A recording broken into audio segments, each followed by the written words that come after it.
अस्सलाम वालेकुम रहमतुल्लाहि व बरकातहू। जनाब आज 4 बकरा दी माशाल्लाह लाट लियांदी है, खूबसूरत और माशाल्लाह क्वालिटी वाले माशाल्लाह बकरे ने प्योर खट्टे मक्खी चीने माशाल्लाह और खूबसूरत माशाल्लाह चीज़ और चंगे हाइट कादे विच छोटे मोटे हाइट कादे च नहीं हैं और जनाब रेट भी इंशाल्लाह बिल्कुल जायज़ और मकबूल है। तो उस तो पहले जनाब छोटी जी गुजारिश है कि जेडे मेरे दोस्त इस चैनल ते नवे ने मेरे चैनल फौजी गोट फार्म को सबसक्राइब कर लो और नाल ही बैल आइकन दबा दियो कि इस तरह की प्यारी तो प्यारी वीडियो बसानी बिरावां तक पहुँच सके। तो माशाल्लाह जिंदा वेट इन्हां दा 35 तो 37 kg है माशाल्लाह, कन्फर्म गारंटी शुदा। तो जनाब लोकेशन साडी है लुडन शहर, ज़िला व्याड़ी लुडन शहर मेन अड्डे ते यूबीएल बैंक और PSO पंप के सामने जनाब तुसी आके भी लै सकते हो। तो अज जनाब बिल्कुल सस्ते पैकेज लाया, चांद रात पैकेज है माशाल्लाह। जिस भाई नूं चाहिए जनाब सिर्फ जनाब 25-25 हज़ार रुपया फाइनल इन्हां दा रेट है पिया।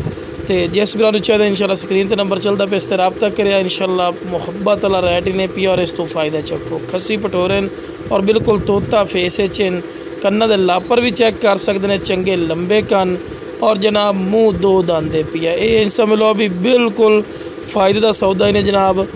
जिंदा 35-35 kg है तो रेट कितना जनाब सिर्फ 25-25 हज़ार रुपया, बिल्कुल मुहब्बत वाला रेट है। तो लो अभी इस तो बाद टोर के तो विखाने हैं कि माशाल्लाह पता लगे कि सेहतमंद और माशाल्लाह एक्टिव इन, कोई लंगड़े लूले नहीं। तो लो जनाब इस तो बाद माशाल्लाह दूसरा जोड़ा भी तुहानू चेक करवाने। तो शुरू तो जनाब जानवर टोर फेर के विखाने का मकसद भी होता है कि तुहानू पता लगे कि सेहतमंद और माशाल्लाह एक्टिव। तो चारा भी नाल खवा के विखाने का मकसद होता है कि तुहानू पता लगे कि माशाल्लाह एक्टिव और सेहतमंद जानवर, क्योंकि सेहतमंद जानवर जो बिरा चारा खमदा, बीमार जानवर चारा नहीं खमदा।